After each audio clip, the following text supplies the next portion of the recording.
So continuing the exploration of the test set within paragraph 79E and sticking with the first test in there, which requires proposals to be truly outstanding or innovative. I'm just going to look at the term truly outstanding for a minute.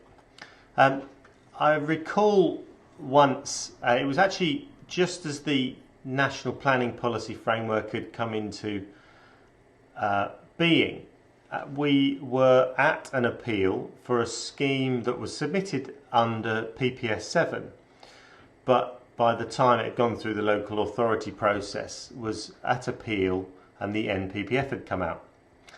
And we were in front of the inspectorate, and I remember the inspector saying to me, "Okay, Mr. Hawkes, can you explain to me what makes the scheme truly outstanding?" And my response was to actually say, well, actually our scheme is very deliberately not outstanding in the sense of it not wishing to stand out. And it brings into play an interesting train of thought on this. A literal one, if you like, but bear with me.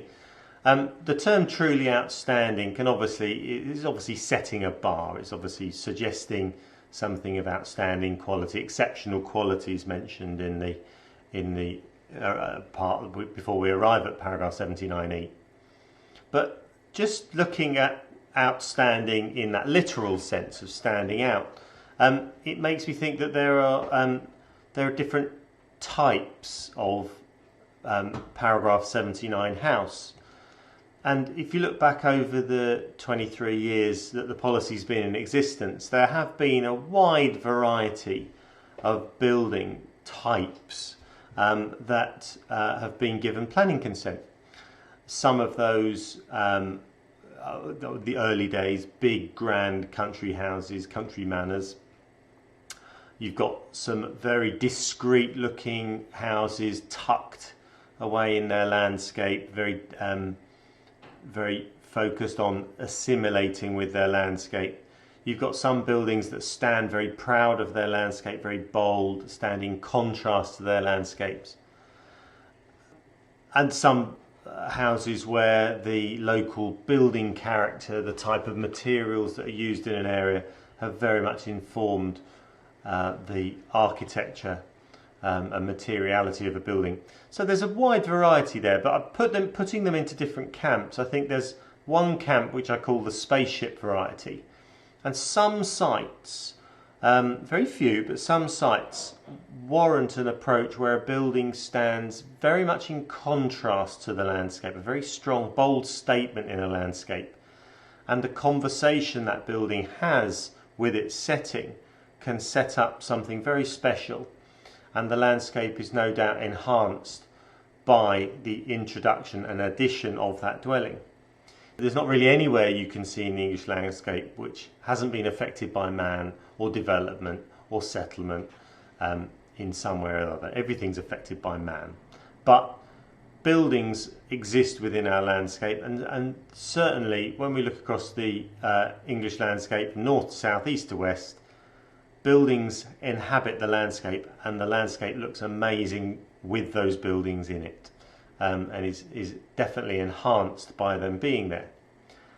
So sometimes the type of response that a building can have with its landscape can be very much one of contrast. I'll put that in the spaceship variety. But sometimes the type of an appropriate response for a paragraph 79E project to have is one that takes the final two tests of paragraph 79, significantly enhance the setting and be sensitive to the defining character of the local area. And actually now, if you look at paragraph 131, the final concluding part of that piece of design policy requires schemes to fit in with the overall form and layout of their surroundings. Those tests there, paragraph 131 and 79E, the final two tests, point towards a type of building that perhaps is more well-mannered, is more respectful of its surroundings, the time depth, the material heritage that comes with a location and a site. And that, I think, is quite an English thing to do. I think it's a very respectful way to be going about designing. It does require you really understand what a site is about, not just necessarily bring a spaceship in and think that because it's different it will be Para 79. That's not appropriate. But increasingly, I think over time, the way we approach Paragraph 79 projects makes us start with things like Paragraph 131, fit in with the overall form and layout of the surroundings, especially if there are buildings around, or we start at the final two tests of significantly enhancing the setting and being sensitive to the defining character. And then we start to build our case upon that. But often the response, the correct and appropriate response, is to do something well-mannered and something that isn't standing out, that isn't truly outstanding in that sense.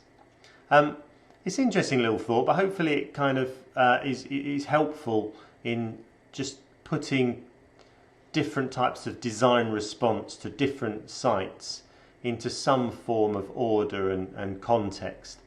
And it's worth running that past, I call it another pair of glasses to put on when you're looking at developing a potential case for a site, is whether or not that case is fitting the spaceship variety or sitting in the camp of being perhaps a more well-mannered, gentle, respectful, sensitively responding to its context type of building. Anyway, hopefully you found that helpful. If you want to click here to subscribe to our channel, we very much appreciate it. And over here I've got more videos coming on various different aspects of this policy, rural countryside design policy, Paragraph 79 specifically. And I'm not sure how many videos it's going to amount to, but I seem to be finding lots to talk about. Hopefully you're finding them helpful. Thanks so much. If you've got any sites you want us to look at, any issues you're having, do get in touch, give us a call, we'll see if we can help. Thanks ever so much. Cheers. Bye.